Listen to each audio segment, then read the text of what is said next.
예수 십자가에 공동 힘입어 그 발 아래 엎드려 참된 평화 얻으면 주의 영이 함께함이라. 성령이 계시네 할렐루야 함께하시네. 좁은 길을 걸으며 밤낮 기뻐하는 것 주의 영이 함께함이라. 나와 동행하시고 모든 염려하시니 나는 숲의 새와 같이 기쁘다. 나와 기쁜 마음으로 주의 뜻을 행하면 주의 영이 함께함이라. 성령이 계시네 할렐루야 함께하시네. 좁은 길을 걸으며 밤낮 기뻐하는 것 주의 영이 함께함이라. 세상 모든 욕망과 나의 모든 정욕은 십자가에 이미 못을 박았네. 어두운 밤이 지나고 무거운 짐 벗으니 주의 영이 함께함이라. 성령이 계시네 할렐루야 함께하시네. 좁은 길을 걸으며 밤낮 기뻐하는 것 주의 영이 함께함이라.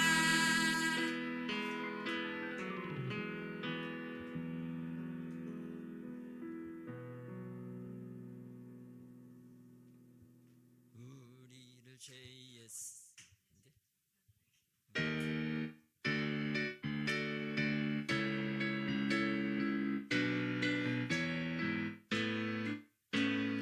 우리를 죄에서 구하시려 주 예수 십자가 지셨으니 기쁘게 부르세 할렐루야. 나 구원 얻었네.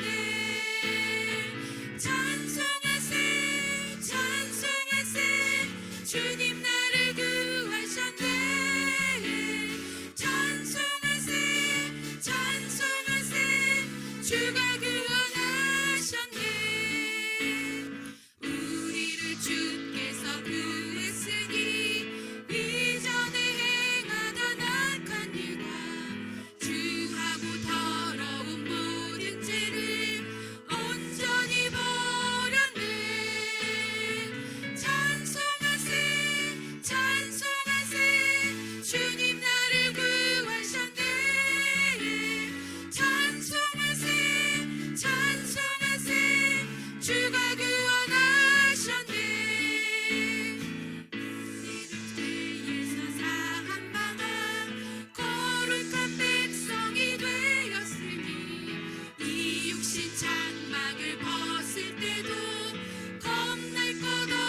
예수와 밤낮으로 늘 함께 그대는 행동을 하는가 아무 때나 어디서나 그대는 십자가 붙들고 있는가 예수의 보혈로 그대는 씻기어 있는가 마음속에 여러 가지 죄악이 깨끗이 씻기어 있는가 주님 예수 다시 올 때 그대는 영접할 예복이 있는가 눈의 몸은 거룩한 곳 천국에 들어갈 준비가 됐는가 예수의 보혈로 그대는 씻기어 있는가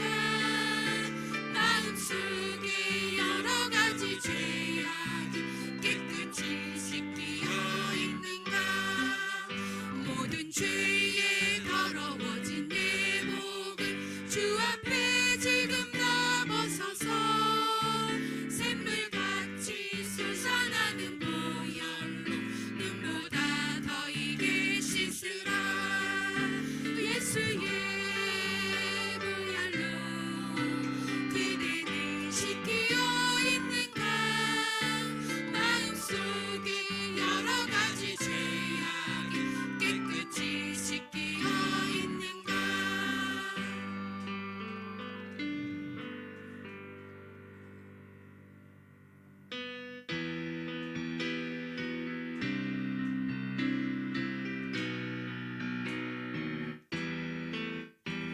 우리 주의 성령이 내게 임하여 주를 찬양합니다 우리 주의 성령이 내게 임하여 주를 찬양합니다 찬양합니다 찬양합니다 주를 찬양합니다 찬양합니다 찬양합니다 주를 찬양합니다 우리 주의 성령이 내게 임하여 손뼉치며 찬양합니다 우리 주의 성령이 내게 임하여 손뼉치며 찬양합니다 찬양치면서 손뼉치면서 주를 찬양합니다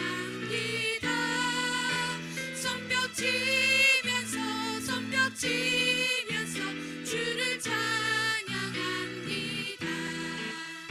우리 주의 성령이 내게 임하여 소리 높여 찬양합니다 우리 주의 성령이 내게 임하여 소리 높여 찬양합니다 소리 높여서 주를 찬양합니다 소리 높여서 주를 찬양합니다 우리 주의 성령이 내게 임하여 춤을 추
찬양 날마다 주를 찬양하세 주의 비사와 주의 영광 온 땅에 널리 알려졌네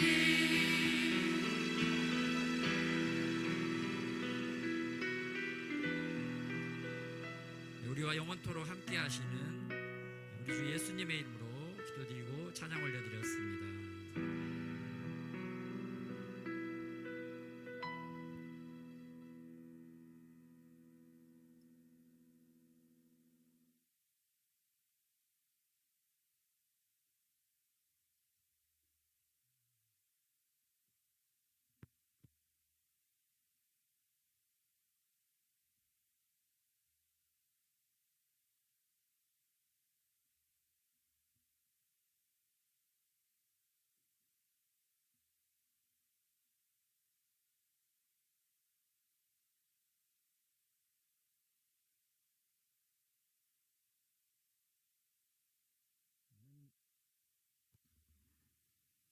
하나님 이 자리 가운데 더 주의 성령으로 임하여 주셔서 아버지 하나님의 마음과 뜻과 계획이 더 우리 안에 드러나게 하여 주시옵소서.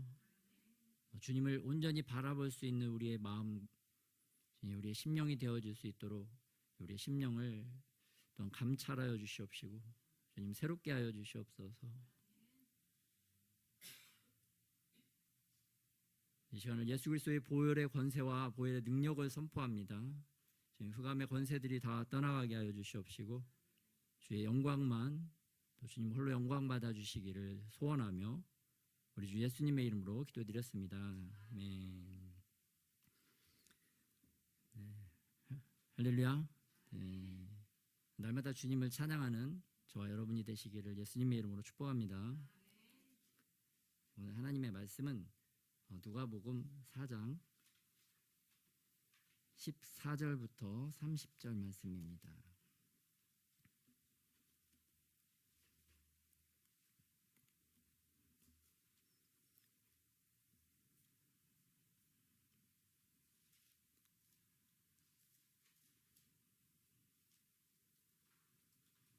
한 절씩 교독하겠습니다.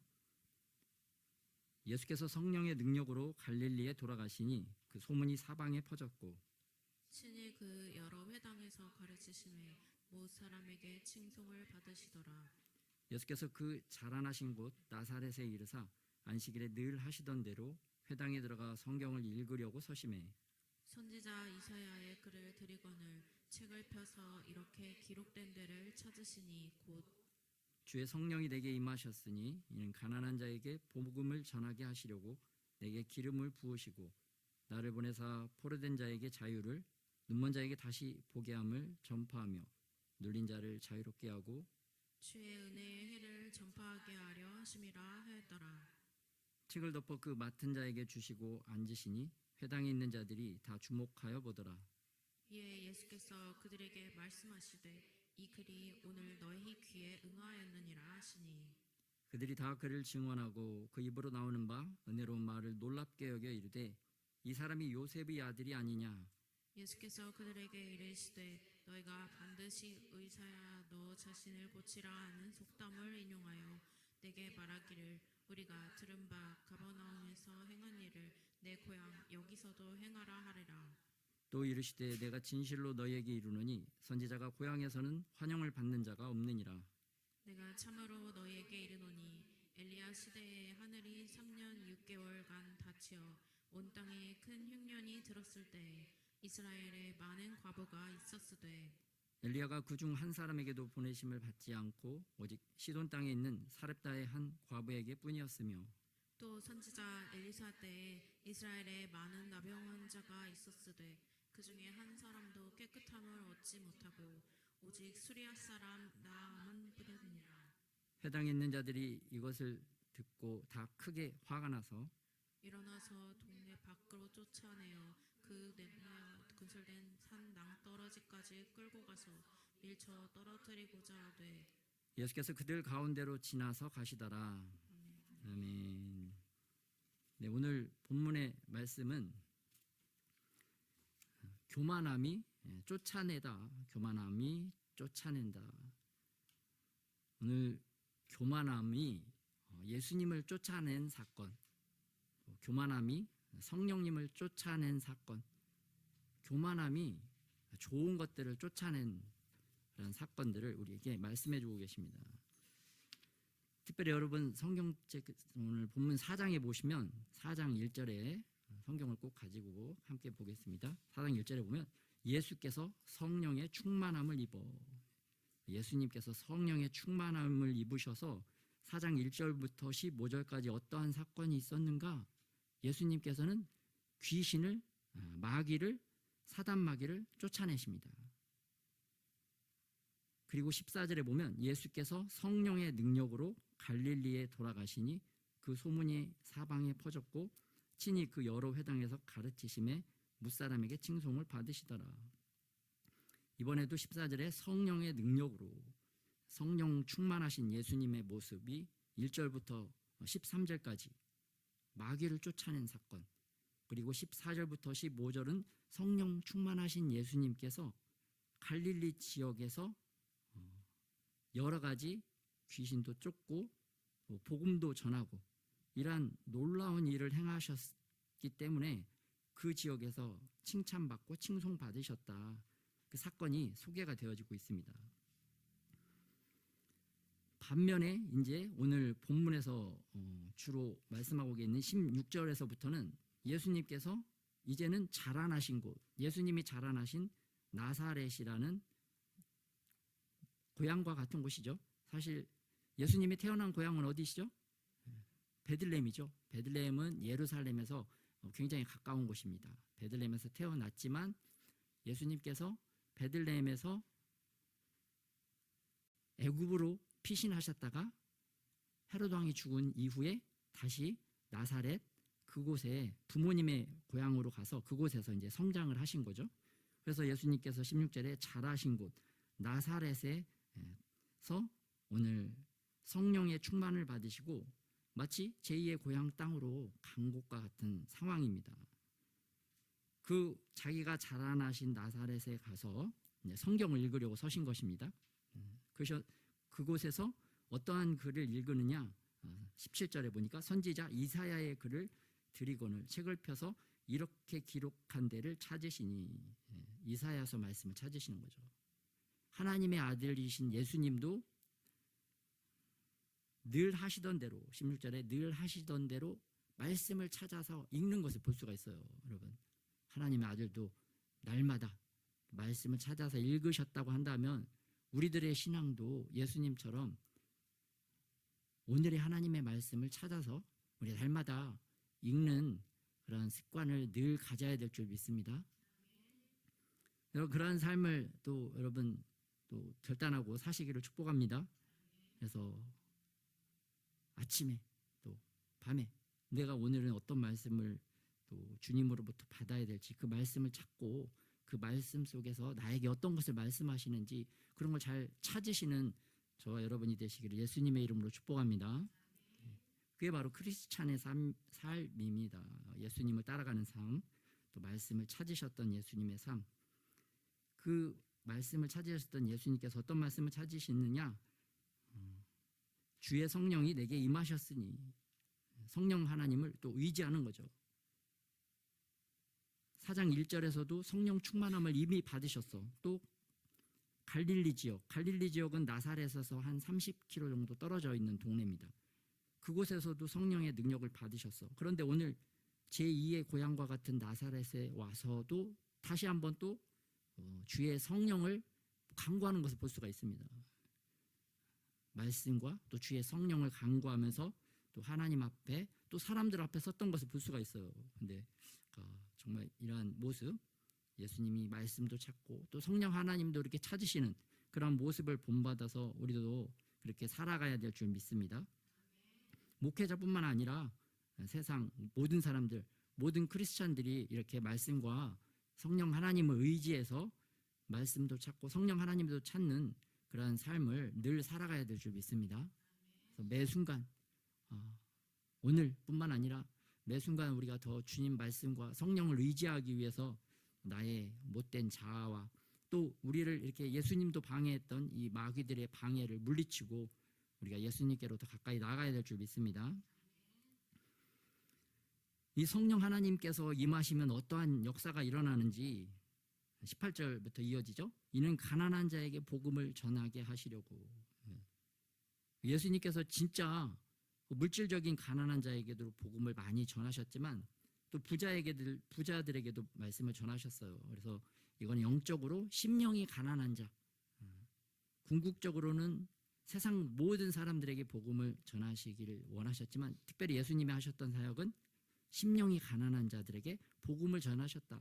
그래서 예수님의 첫 번째 설교 산상수훈 마태복음 5장 3절에도 심령이 가난한 자는, 첫 번째 설교가 이렇게 나가잖아요. 심령이 가난한 자는 복이 있나니 천국이 저희 것임이요. 그러니까 가난한 자는 물질적인 가난한 자도 맞습니다.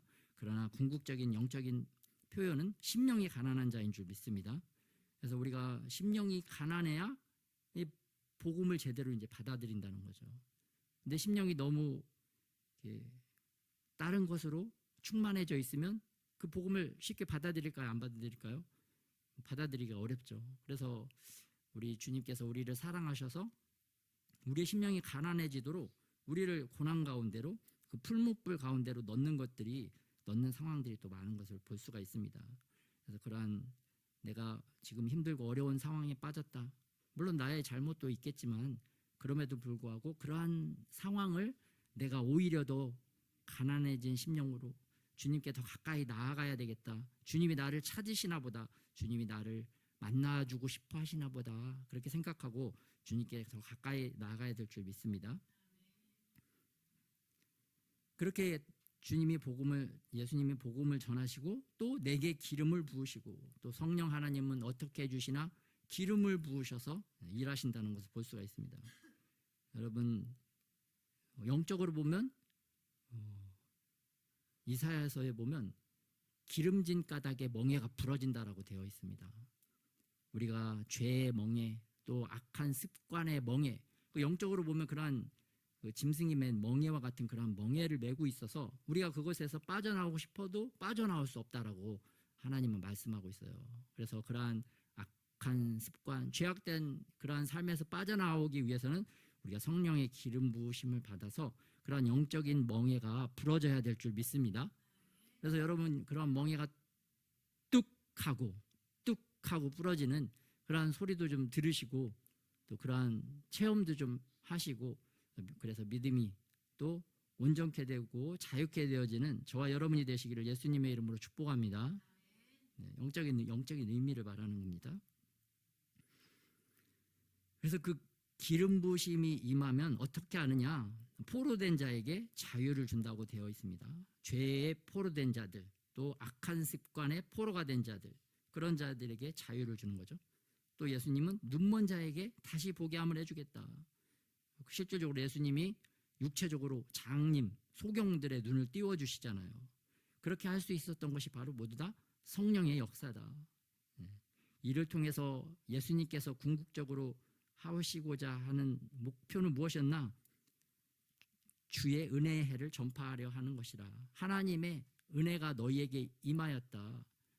그것을 전파하려는 것이 바로 이러한 성령 사역의 목적이라고 말씀을 하고 있습니다. 그래서 이스라엘 백성들이 그렇게 고백을 하죠. 예수님께서 오셔서 모든 병든 자들을 고치고 귀신들을 쫓아냈더니 이스라엘 백성들이 그렇게 합니다. 하나님께서 우리에게 큰 은혜를 베푸셨다라고 선포를 해요. 그러니까 예수님은 예수님 자신을 드러내는 것이 아니라 오히려 아버지 하나님을 드러냈던 것을 볼 수가 있습니다. 이것을 보면 예수님께서 굉장히 겸손하셨던 것을 볼 수가 있죠. 그래서 나는 겸손의 왕이다. 예수님 겸손의 왕이다라고 하는데 그 겸손하셨기 때문에 예수님은 성령 충만을 가지고 귀신을 사단마귀를 쫓아내고 또 질병을 쫓아내고 이런 것들을 악한 것들을 쫓아냈던 것을 볼 수가 있습니다. 그런데 오늘 본문에 나오는 나사렛 사람들은 어떤 것을 쫓아내는가? 반대죠. 반대를 잘못된 것을 가장 귀한 것을 쫓아내는 것을 볼 수가 있어요. 그래서 20절에 보면 이제 예수님께서 책을 덮어 그 맡은 자에게 주시고 앉으시니 회당에 있는 자들이 다 주목하여 보더라. 어렸을 때부터 봐왔던 예수님이신데 이 오늘 나사렛 사람들도 예수님에 대한 소문을 들었어요. 야, 예수가 저 갈릴리 지역에서 엄청난 기적과 이사를 행했대. 그러니까 같이 고향에서 같이 자랐던 사람들이 굉장히 기대를 하고 바라봤겠죠. 저 예수가 어떻게 할지를, 네가 어떻게 하는지 우리가 한번 이렇게 두고 보겠다. 예, 그런 자세로 오늘 회당에 모여 있는 것을 볼 수가 있어요. 그런데 그들에게 예수님께서 21절에 이에 예수께서 그들에게 말씀하시되 이 글이 오늘 너희 귀에 응하였느니라. 여기서 응하였다는 것은 영어로는 풀필먼트, 성취되었다. 풀필리드. 야, 이 이사야 선지자가 61장에서 선포한 이 예언의 말씀이 오늘 너희가 성취된 것을 보고 있다. 이것은 다시 말해서 무슨 말씀이냐면은 오늘 너희 앞에 서 있는 내가 너희들이 조상적부터 그렇게 기다리던 메시아다. 내가 너희의 구원자다. 그 말씀을 선포하고 계시는 것입니다. 이스라엘 백성들이 수천 년 동안 조상들의 그러한 말을 통해서 전해 들었던 이스라엘을 회복하고 우리를 온전히 회방시켜 주셔서 다윗 왕 시대와 같이 놀라운 그러한 영광스러운 나라로 회복시켜 준다는 그 메시아를 이스라엘 백성들이 다 기다리고 있었어요. 수천 년 동안. 그런데 예수님이 갑자기 나타나셔서 그 자기가 살았던 동네에 가서 야, 내가 너희가 기다리던 메시아다. 오늘 이 메시아에 대한 예언의 말씀이 너희 귀에 응하였다. 너희에게 성취된 것이다. 그것을 선포하고 있는 것입니다. 그래서 이 직접적으로 깨닫지는 아직 못한 거죠. 이 나사렛 사람들이.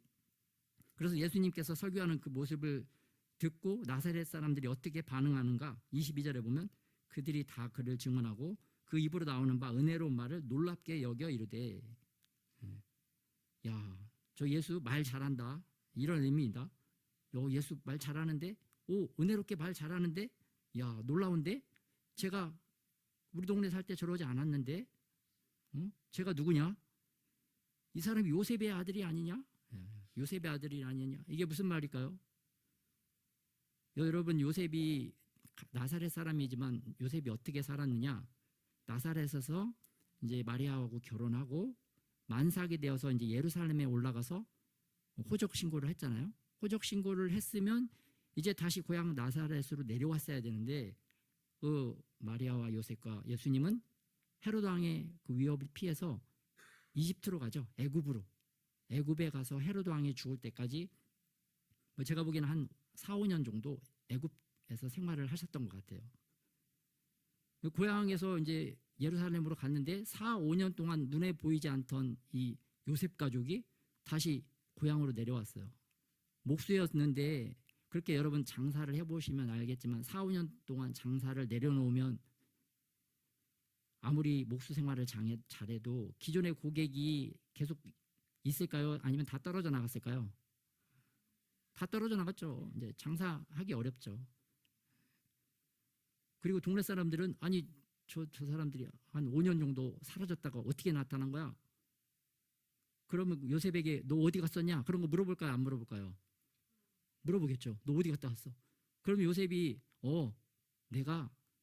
내 아들이 메시아이기 때문에 헤로드 왕이 나의 아들 메시아를 앞으로 유대인의 왕이 될 이 왕을 죽일까 봐 내가 두려워서 하나님의 계시를 받고 애굽에서 한 5년 정도 살다가 도피 생활하다가 다시 고향으로 왔어. 그리고 나의 부인 마리아는 나하고 동침한 게 아니라 성령으로 이 예수를 낳았어. 여러분 그런 엄청난 비밀을 얘기할 수 있을까요? 없을까요? 우리 얘기하면 뭐 정신병자로 알겠죠. 전혀 얘기할 수 없는 거죠. 그리고 좀 이상하게 볼 수가 있잖아요. 저 요셉 저 집안 좀 이상한 것 같아. 응? 저런 요셉의 아들이 아니냐. 좀 이상한 애들. 그리고 정말 이렇게 인정받지 못한 거죠. 요셉이 그 동네에서 좀 인정을 받지 못하셨던 것 같아요. 그래서 시편 22편에도 보면은 그런 고백이 있습니다. 내가 어렸을 때부터 여러 번 괴롭힘을 당했다. 우선 다윗의 시라고 하지만 그 속에는 예수님의 고백도 있지 않은가 싶습니다. 그래서 예수님은 이렇게 다른 곳에서 한 5년 정도 살다 오셨기 때문에 그 동네에서 약간 바로 이렇게 생활을 적응하지 못하고 약간 어떤 때는 어릴 때는 왕따처럼 좀 그렇게 좀 산 모습이 없지 않아 있을 수도 있겠다. 그런 생각이 듭니다. 그래서 동네 사람들이 이 요셉 집안을 무시를 하는 거죠. 그 빌립이 나다나엘에게 가가지고 이렇게 얘기를 하죠. 빌립이 그럽니다. 내가 메시아를 보았다. 그 메시아가 나사렛에 사는 예수다. 그렇게 고백을 합니다. 그러자 나다나엘이 뭐라고 합니까? 야, 나사렛에서 무슨 선한 것이 나겠냐. 그러니까 이스라엘 사람들도 다 나사렛에 사는 사람들을 다 무시를 했어요. 가난하고 뭐 못 배우고 거기에서 무슨 선한 게 나겠냐. 그런데 이 나사렛 동네에서도 예수님의 집안은 그 요셉의 아들 아니냐. 더 이제 천대를 받았던 거죠. 더 무시당했던 거죠. 동네 사람들이 예수님의 집안을 좀 이렇게 좀 교만하게 이 집안을 좀 이렇게 낮게 봤던 것을 볼 수가 있어요. 여러분 우리들도 이 시대에 그렇죠. 예수님께서도 말씀하셨고 화려한 옷, 좋은 옷을 입고 오는 사람은 교회에서 좋은 자리, 상석에 앉히고 좀 옷이 허름한 사람이 오면은 넌 저기 뒤에 앉던가 내 발등상 아래 앉던가 그게 뭐 제일 나쁜 뒷자리에 네가 서 있든지 앉아 있든지 네가 그냥 알아서 해라 그렇게 취급한다고 하셨잖아요. 마찬가지로 오늘 이 나사렛 사람들도 이 예수님을 이렇게 하대를 한 거죠. 하대를 한 것을 볼 수가 있습니다. 그래서 예수님께서 23절부터 이렇게 또 말씀을 하고 있습니다. 예수께서 그들에게 이르시되 너희가 반드시 의사야 너 자신을 고치라는 속담을 인용하여 내게 말하기를 우리가 들은 바 가버나움에서 행한 일을 내게 내 고향 여기서도 행하라 하리라. 그러니까 이 고향 사람들이 원하는 건 그거죠.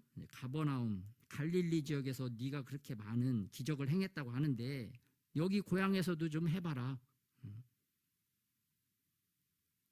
선지자가 고향에서 높임받는 자가 없다고 그랬는데 존경받는 자가 없다고 그랬는데 이 고향 사람들의 마음에는 예수님을 낮게 보면서 비천하게 보면서 우리들에게 한번 그러한 기적도 좀 한번 행해봐.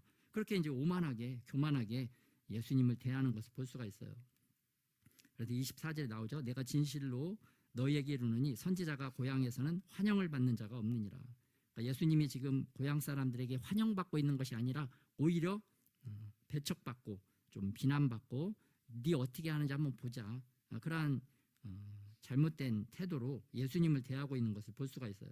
그러자 예수님께서 이들의 태도는 어떠한 태도인가? 이 고향 사람들의 태도에 대해서 과거에 엘리야와 엘리사의 예를 들면서 설명을 하고 있습니다. 25절에 내가 참으로 너희에게 이르노니 엘리야 시대에 하늘이 3년 6개월간 닫히어 온 땅에 큰 흉년이 들었을 때 이스라엘에 많은 과부가 있었으되 엘리야가 그중 한 사람에게도 보내심을 받지 않고 오직 시도 땅에 있는 사렙다의 한 과부에게 뿐이었으며. 정말 하나님의 능력을 행하는 엘리야였는데 하나님의 사람이었지만 그 이스라엘 백성들이 엘리야를 좀 이렇게 하대했던 것을 이렇게 볼 수가 있습니다. 엘리야를 존중하지는 않았던 거죠.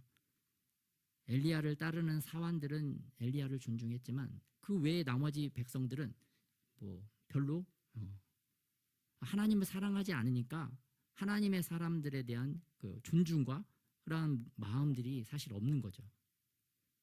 그래서 엘리야가 갈멜산에서 바알과 아세라 선지자 450명을 죽여서 하나님의 살아계심을 드러냈지만 그럼에도 불구하고 자기들하고는 이제 자기 생활에서는 아무런 이제 의미를 두지 않았던 거죠. 그래서 엘리야도 그 패역한 백성들의 모습을 보고 너무 힘들어서 그 이세벨의 말 한마디에 다 사역을 다 내려놓고 다 내팽개쳐 버리고 유대 광야로 도망간 것을 볼 수가 있습니다.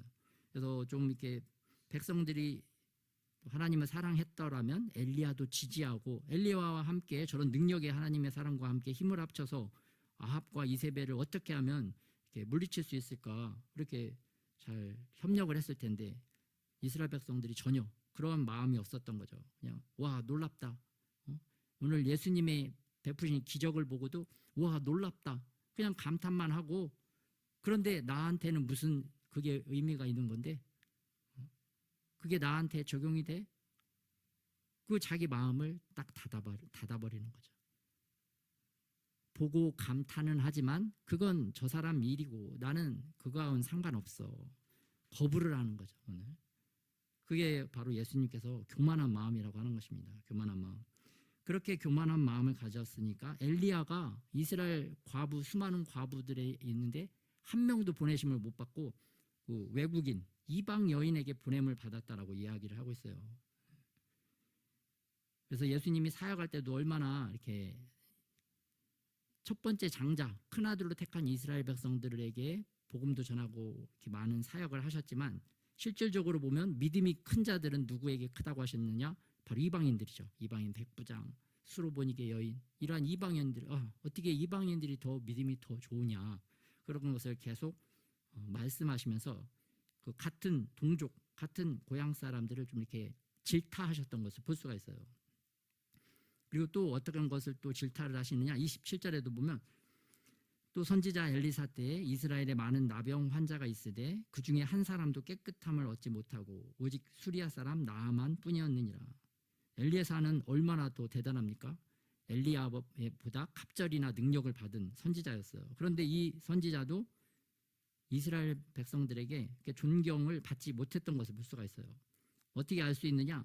여러분 엘리사가 길을 가는데 40명의 아이들이 나와서 길에서 엘리사를 보고 대머리다 대머리다 이렇게 놀렸죠. 하나님의 사람인데 그 시대에 아이들까지 그러한 선지자를 보고 놀릴 정도면 그 부모들이 다 그런 거죠. 그 수준이. 그러니까 그 당시 문화가 하나님을 우습게 여기고 하나님의 종들을 우습게 여기니까 이 애들까지도 그러한 하나님의 종 우습게 여기는 거죠. 그래서 어떻게 하나님께서 심판하십니까? 곰 2마리를 보내셔서 아이들 40명을 이렇게 다 찢어 죽였다. 굉장히 극단적이고 무섭게 이렇게 표현을 한 것을 볼 수가 있어요. 그만큼 악하고 패역했기 때문에 하나님께서 그러한 일들을 그러한 심판을 내린 거죠. 그러니까 아이가 아니라 거의 악한 악인들의 그러한 모습을 가지고 있었던 것을 볼 수가 있습니다. 그런데 오늘 이런 말을 통해서 이 동네 사람들이 듣고 어떻게 합니까? 다 화가 나죠. 그래서 28절에 회당에 있는 자들이 이것을 듣고 다 크게 화가 나서 자기 민족 같이 자란 고향 사람들에 대해서 악하고 패역하고 교만하다라고 아주 그냥 직접적으로 예수님께서 말씀하시니까 이 동네 사람들이 다 화가 난 것을 볼 수가 있어요. 그래서 이 사람들이 어떻게 행동을 하느냐 29절에 보니까 일어나 동네 밖으로 쫓아내요. 그 동네가 건설된 산 낭떠러지까지 끌고 가서 밀쳐 떨어뜨리고자 하되 이제는 예수님을 동네 사람들이 많으니까 회당에서 끌어내서 낭떠러지까지 예수님을 밀치고 끌어가서 거기서 떨어뜨리려고 하는 거죠.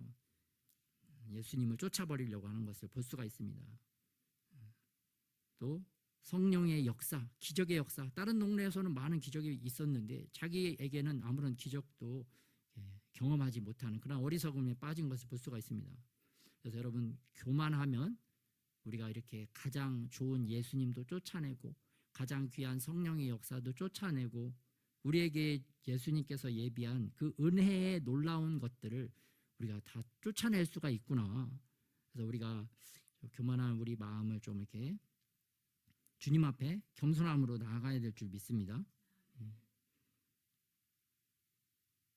근데 예수님께서는 어떻게 이 위기를 모면하시나 30절에 보면 예수께서 그들 가운데로 지나서 가시니라 이런 표현이 있죠. 어떻게 나가셨는지는 모르겠지만 홍해 바다에 물을 가르듯이 쫙 나가셨는지 아니면 예수님이 투명 인간이 되어서 그들에게 안 보이게 나가셨는지는 모르지만 예수님이 그들 가운데 사라져버린 것을 볼 수가 있어요. 그래서 예수님께서는 오늘 4장 누가복음 4장 14절에서 30절에서 말씀하고 싶어 하시는 것은 너희가 교만하면 안 된다. 그 사람을 너희가 눈으로 보는 바 그대로 너보다 낮게 생각하면 안 된다. 오늘 고향 사람들은 예수님에 대해서 안다고 생각을 한 거죠.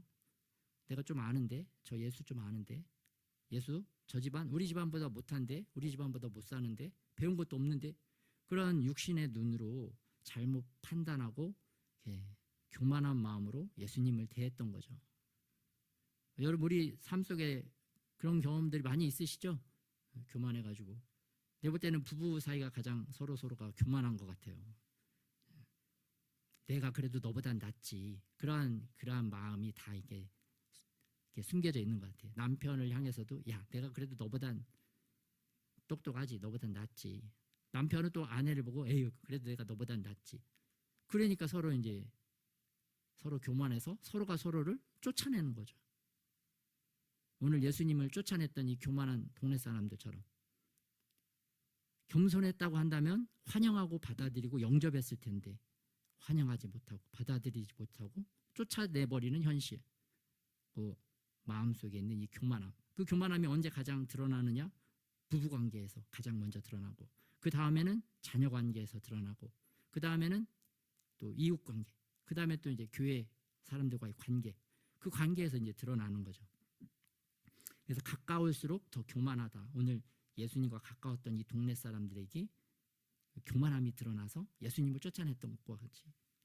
그래서 여러분 우리 모두 다 해당되는 거죠. 그래서 가까운 사람들에게 내가 어떻게 어떤 마음으로 또 어떤 마음을 가지고 있길래 자꾸 그러한 행동이 내가 보기에도 내가 싫은 행동이 왜 자꾸 그렇게 나가나. 저도 깝깝한데 우리 마음 안에 있는 그러한 교만을 잘 찾고 살펴서 그런 것을 예수님의 이름으로 쫓아내야 될 줄 믿습니다. 또 계속 또 말씀의 조명을 받아서 또 우리의 행동까지도 변화시키는 그런 놀라운 변화가 우리에게 임하시기를 축복합니다. 그래서 말씀을 찾고 또 예수님이 무엇을 말씀하시는가, 또 우리 안에 있는 이러한 교만함들을 뽑기 위해서 또 벗어버리기 위해서 우리가 더 예수님께로 가까이 나아가야 될 줄 믿습니다.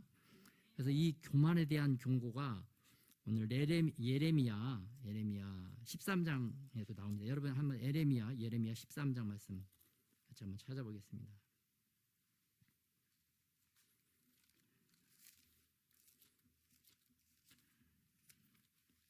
예레미야 13장에서 우리 하나님은 이 교만을 어떻게 표현을 했는가?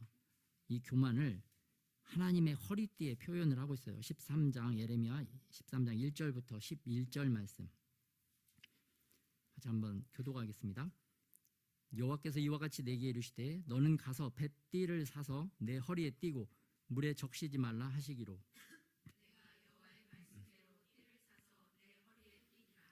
여호와의 말씀이 다시 내게 임하여 이르시되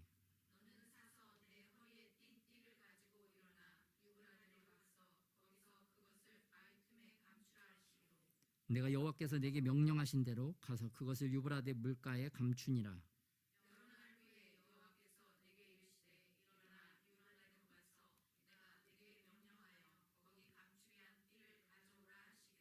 내가 유브라데로 가서 그 감추었던 곳을 파고 띠를 가져오니 띠가 썩어서 쓸 수 없게 되었더라.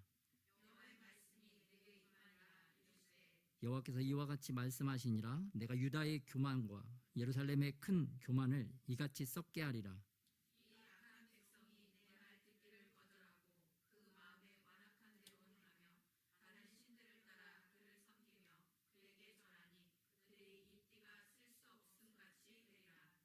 같이 한번 합독하겠습니다.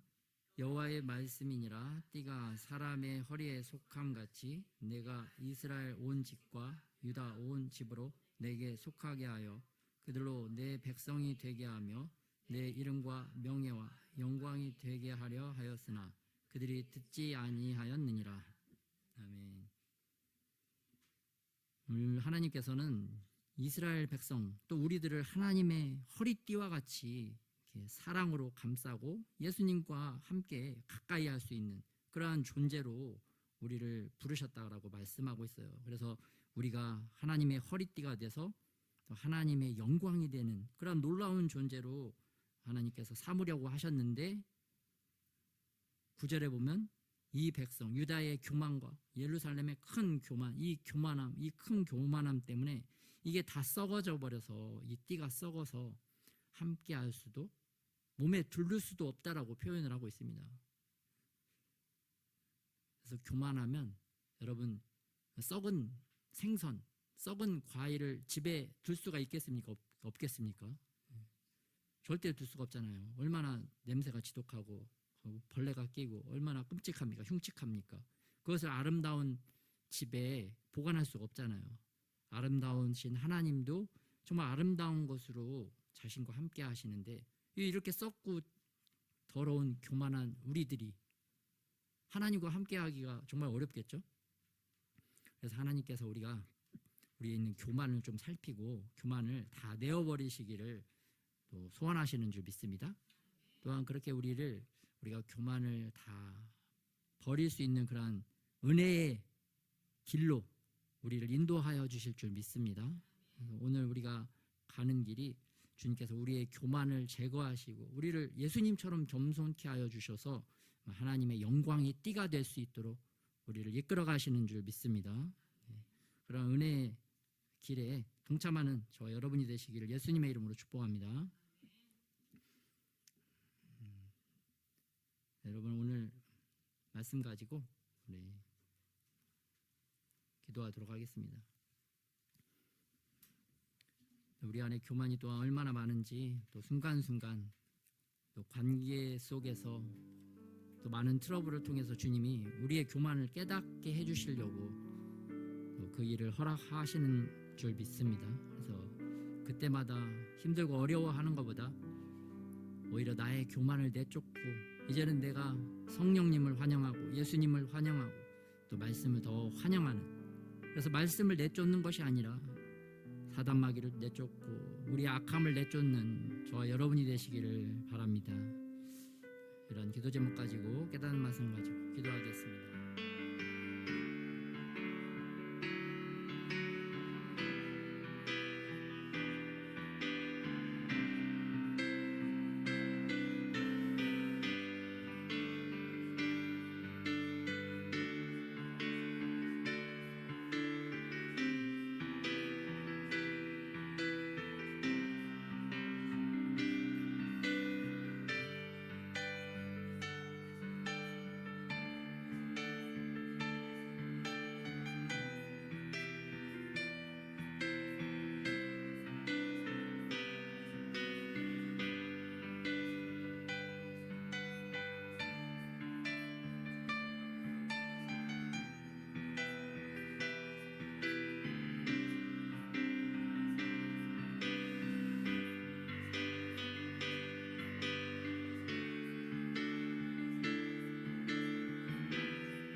여러분 이 시간에는 우리가 지금 제가 말씀을 환영해야 되는데 또 말씀을 쫓아냈던 죄악 또 회개하시고 또 내가 남편을 환영해야 되는데 남편을 쫓아냈던 그러한 죄악들, 우리 자녀를 환영해야 되는데 우리 자녀들을 쫓아내었던 그러한 죄악들, 또 우리의 가까이 있는 사람들을 환영해야 되는데 그러지 못하고 항상 쫓아내는 또 나의 모습들, 주님 그런 모습들 용서해 주시옵시고 그랬던 경험이 있다면 주님 떠올리게 해주셔서 온전히 회개할 수 있도록 주님 앞에 더 기도로 나가도록 하겠습니다.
주님의 사랑으로 주님을 더 환영하고 받아들일 줄 아는 자 되게 하시고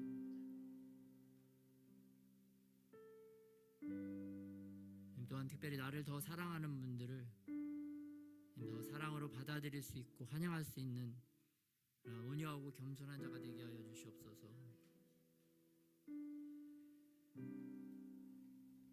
교만하여 하나님 가장 귀한 아버지 하나님 예수님과 성령님을 쫓아내고 사람들도 쫓아냈던 죄악을 용서하여 주시옵시고 은혜로 그들을 더 사랑으로 품을 수 있는 넉넉한 주님 사랑의 존재들이 되게 하여 주시옵소서. 그렇게 우리의 마음이 우리의 영혼이 낮아지게 하여 주셔서 예수 그리스도로 충만한 우리 인생들이 되게 하여 주시옵소서.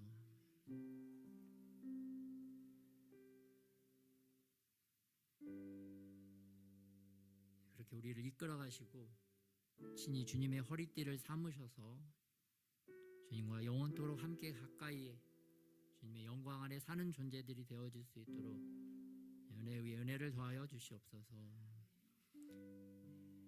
감사하며 우리를 그렇게 부르시고 이끌어 가시는 우리 주 예수님의 이름으로 기도드렸습니다.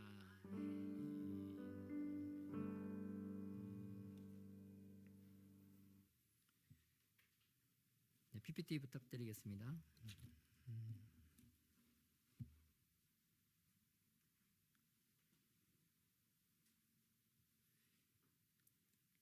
네, 이거 제가 보기에는 이제 우리나라 탄핵 정국이 이제 곧 끝나갈 것으로 예상을 합니다. 근데 이 탄핵 정국이 끝나면 북한의 도발 위협이 이제 더 강화될 수 있다 이렇게 예상을 해봅니다.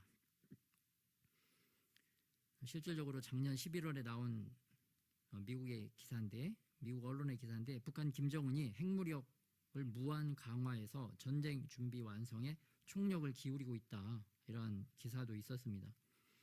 그리고 조한범 박사님이라고 통일연구원 우리나라 남북협력연구센터 소장을 역임하셨고 정부에서 많은 자문 활동을 하고 계시는 이 박사님이 어저께 3월 21일 일자로 유튜브에 이러한 영상을 또 올리셨더라고요. 북한은 조용히 전쟁을 준비하고 있다. 그래서 북한이 대한민국을 기습 침투하는 기습 침투라는 단어를 사용을 하시고 계시더라고요. 그것이 이 침투를 기습적으로 이루기 위해서 우리나라 여러 도시에 모형을 만들어 놓고 계속 훈련을 하고 있다. 이런 말씀을 하셨습니다. 그래서 김정은은 한반도를 무력으로 적화 통일하겠다는 노선은 계속 가지고 있다라고 유지하고 있다라고 말씀을 하고 있었고 그것이 가능한 이유는 전쟁이 일어나면 뭐 언제든지 핵무기를 사용할 수 있다. 김정은은 이 무기를 통하여 강력한 무기를 통해서 신속하게 여러 도시들을 한 번에 일시에 타격을 하려는 속전속결의 전략을 가지고 있다라고 분석을 하고 있습니다. 그래서 미군 병사들이 본토에서 증원되기 전에 순식간에 대한민국을 제압을 하겠다는 거죠. 그래서 김정은은 지금도 남침을 준비 중에 있다. 이것을 어떻게 아느냐? 김정은이 최근에 자신이 제작하고 연출하고 기획하고 대사까지 배우들에게 직접 다 알려준 전쟁 영화를 만들었다고 합니다. 그 전쟁 영화 제목이 72시간 3일을 말하는 거죠. 그래서 6.25 때의 전쟁 장면과 6.25 전쟁에서 왜 북한이 대한민국을 공산화시키지 못하고 실패했는가 그 요인을 분석을 했다고 합니다. 여러분 한 나라의 그 대통령과 같은 수장이 과거의 전쟁사를 저렇게 열심히 공부하는 사람 대통령이 있을까요 없을까요? 잘 모르겠지만 그렇게 많지 않을 것 같아요.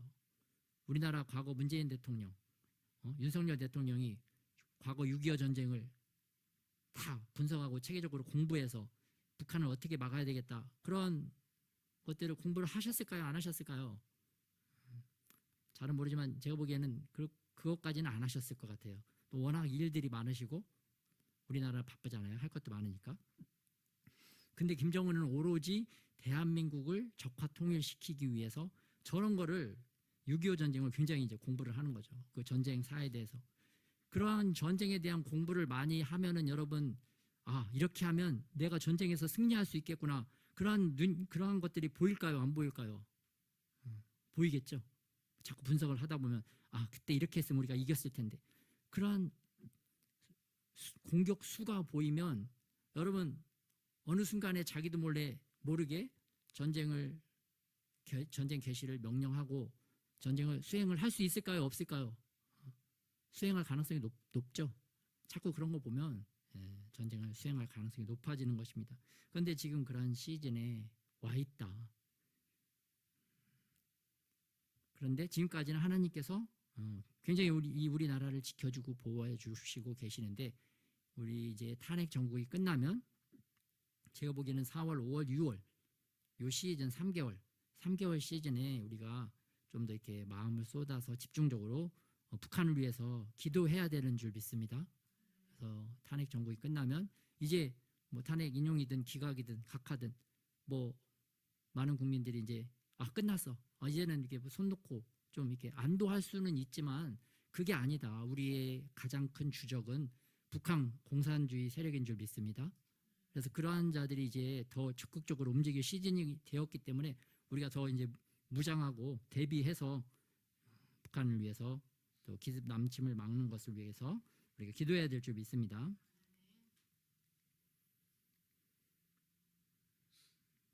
안 넘었었네요.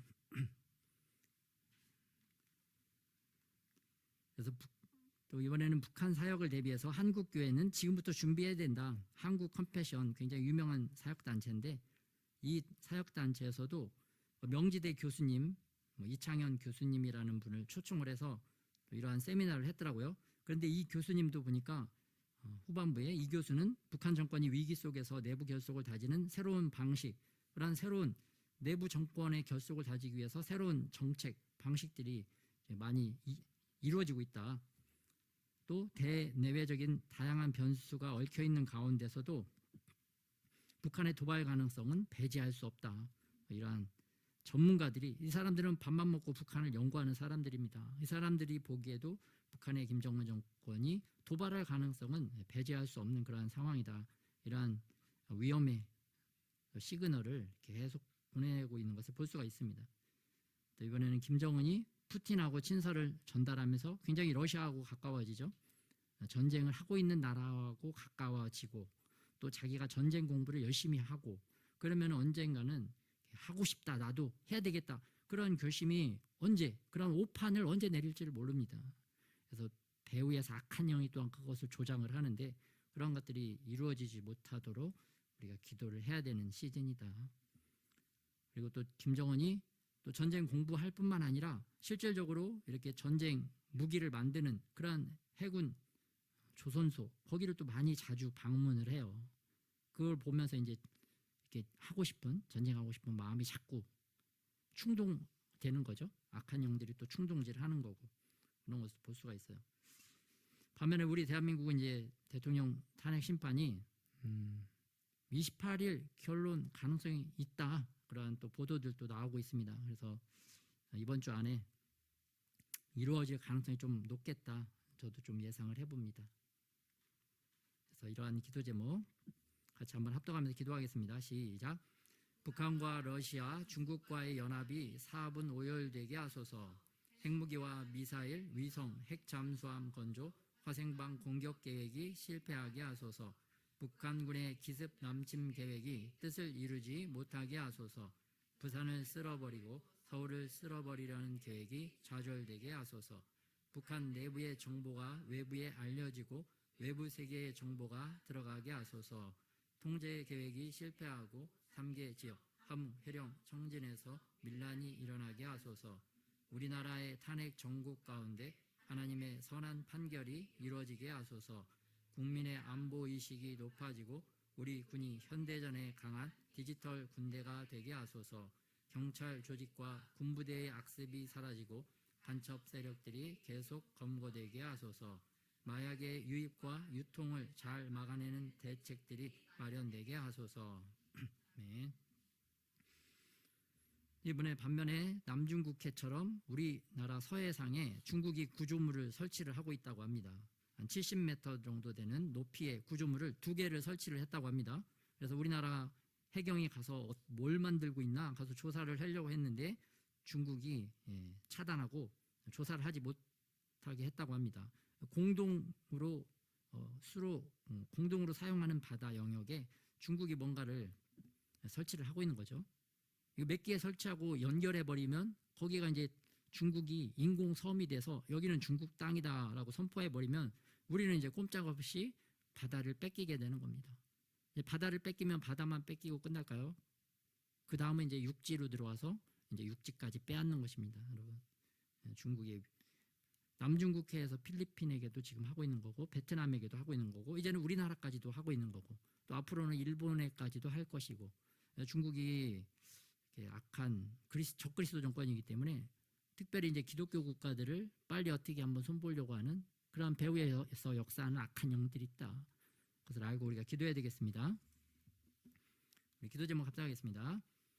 중국의 경기 부양과 부채 해결 정책이 실패하게 하소서. 중국과 이집트의 악한 계획이 뜻 밝혀지고 뜻을 이루지 못하게 하소서. 1:1로 사업이 실패하여 중국의 남아 정책이 차단되게 하소서. AI, 반도체, 양자 컴퓨터 더디게 하소서. 전 세계에 중국 간첩이 검거되고 정보 탈취와 기술 탈취가 좌절되게 하소서. 서해상의 중국 구조물로 인해 우리의 영해와 영토가 빼앗기지 못하게 하소서. 대만을 보호하여 주시고 민관군이 하나 되게 하소서. 미국이 공산주의 국가들과 이슬람 국가들의 확장을 잘 막아내게 하소서. 아멘. 같이 헌금 기도 드리겠습니다. 하나님, 우리에게 일용할 양식도 주시고 우리가 날마다 또 주님의 말씀을 가까이 또 읽고 함께할 수 있도록 우리에게 말씀, 성경을 허락하여 주시며 감사를 드립니다. 특별히 오늘 주님이 주신 예물을 또 일부를 올려드립니다. 하나님 기뻐 받으시는 예물 되게 하시고 드려진 손길도 또 축복하여 주시옵시고, 특별히 우리를 그동안 후원하셨던 그러한 분들도 축복하여 주셔서 하나님 사역하는데 또 기쁨과 감사로 모든 것들을 잘 감당할 수 있도록 은혜를 더하여 주시옵소서. 이제는 우리 주 예수 그리스도의 은혜와 아버지 하나님의 사랑하심과 성령의 교통하심이 이제는 교만함을 버리고 예수 그리스도의 겸손함과 온유함을 닮아 성령이 나타나심과 능력으로 하나님이 기뻐하시는 일들을 행하기를 소원하는 하나님의 모든 사람들 가운데 이제로부터 영원토록 함께 하시기를 예수 그리스도의 이름으로 축원하옵나이다.